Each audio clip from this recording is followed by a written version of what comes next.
आप सभी को पता होगा पीएम किसान सम्मान निधि योजना के फॉर्म फिर से शुरू कर दिए गए हैं, यानी कि नए रजिस्ट्रेशन फिर से शुरू हो चुके हैं। तो अगर आपने भी अभी तक रजिस्ट्रेशन नहीं किया है तो इसके लिए मैं कंप्लीट वीडियो बना चुका हूं। वीडियो का लिंक आपको आई बटन में या फिर आपको वीडियो की डिस्क्रिप्शन में मिल जाएगा, वहां से आप वो वीडियो देखकर अपना नया रजिस्ट्रेशन कर सकते हैं और प्रति वर्ष 6,000 रुपये पा सकते हैं। लेकिन अब आपको दिक्कत कहां पर आएगी, जब आप रजिस्ट्रेशन करेंगे तो रजिस्ट्रेशन के समय वहां पर आपसे लैंड रजिस्ट्रेशन आईडी मांगी जाएगी। तो चलिए आज के वीडियो में कंप्लीट डिटेल में बात करते हैं कि ये लैंड रजिस्ट्रेशन आईडी आपको कहां से मिलेगी और वास्तव में ये होती क्या है। दोस्तों मैं यहां पर आपको बता दूं कि जब जमीन की रजिस्ट्री एक से दूसरे नाम पर होती है तो वहां पर एक रजिस्ट्रेशन आईडी जनरेट होती है, यानी कि हर जमीन की एक रजिस्ट्रेशन आईडी होती है। जो भी जमीन की रजिस्ट्री हुई है उसकी एक रजिस्ट्रेशन आईडी होती है, वही रजिस्ट्रेशन आईडी आपको वहां पर दर्ज करनी होती है। अब ज्यादातर लोगों के पास ये रजिस्ट्रेशन आईडी इसलिए नहीं है क्योंकि ये जमाबंदी में नहीं होती है। लोगों के पास अपनी जमीन की जमाबंदी है और जमाबंदी में ये रजिस्ट्रेशन आईडी नहीं होती है,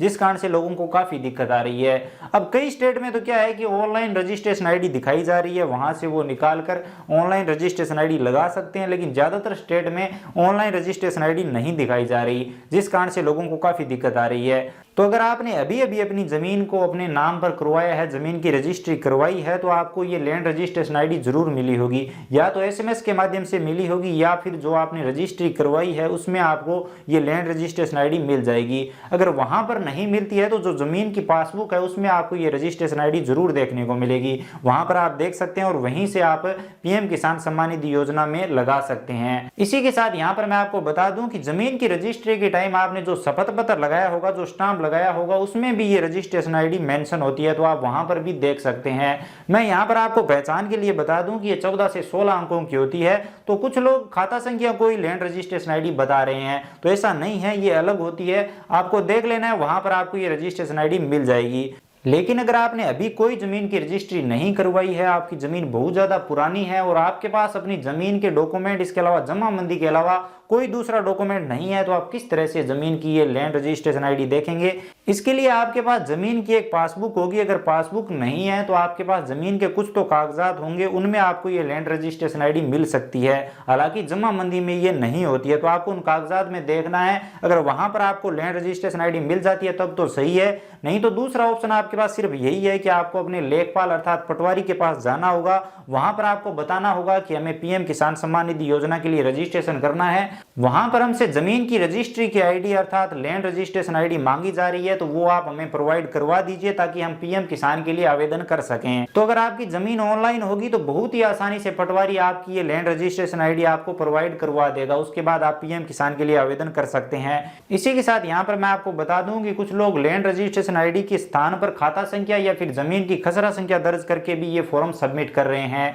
और फॉर्म आसानी से सबमिट हो रहे हैं, वहां पर कोई भी दिक्कत नहीं आ रही है। आगे चलकर इसमें कोई दिक्कत होगी या नहीं इसका कुछ कहा नहीं जा सकता, लेकिन बहुत सारे लोग ऐसा कर रहे हैं, यानी कि जहां पर लैंड रजिस्ट्रेशन आईडी मांगी जा रही है वहां पर या तो खाता संख्या दर्ज कर रहे हैं या फिर खसरा संख्या दर्ज कर रहे हैं, उसके बाद फॉर्म को सबमिट कर रहे हैं और कोई भी दिक्कत नहीं आ रही है, फॉर्म आसानी से सबमिट हो रहे हैं। तो अगर आप ऐसा करना चाहते हैं तो वो आप अपने हिसाब से देख सकते हैं, लेकिन ऐसा करने से पहले आप अपने पटवारी की एक बार राय जरूर ले लीजिए। आप उनसे पूछ लीजिए कि हम लैंड रजिस्ट्रेशन आईडी संख्या में क्या खाता संख्या या खसरा संख्या दर्ज कर सकते हैं या नहीं। अगर वो आपको अनुमति देते हैं तो आप ऐसा कर सकते हो, लेकिन अगर वो अनुमति नहीं देते हैं तो आप ऐसा मत करिए, क्योंकि आगे चलकर आपको इसमें प्रॉब्लम हो सकती है। तो दोस्तों अब आपको समझ में आ गया होगा कि लैंड रजिस्ट्रेशन आईडी आपको कहां से मिल सकती है और ये होती क्या है। अगर आपको जानकारी समझ में आई है, वीडियो पसंद आया है तो वीडियो को लाइक करिए, अपने दोस्तों के साथ शेयर करिए, और अगर आप चैनल पर नए हो या फिर आपने अब तक चैनल को सब्सक्राइब नहीं किया है तो चैनल को सब्सक्राइब करके बेल आइकन प्रेस कर लीजिए, ताकि भविष्य में हम जो भी वीडियो अपलोड करें उसका नोटिफिकेशन आपको सबसे पहले मिल सके।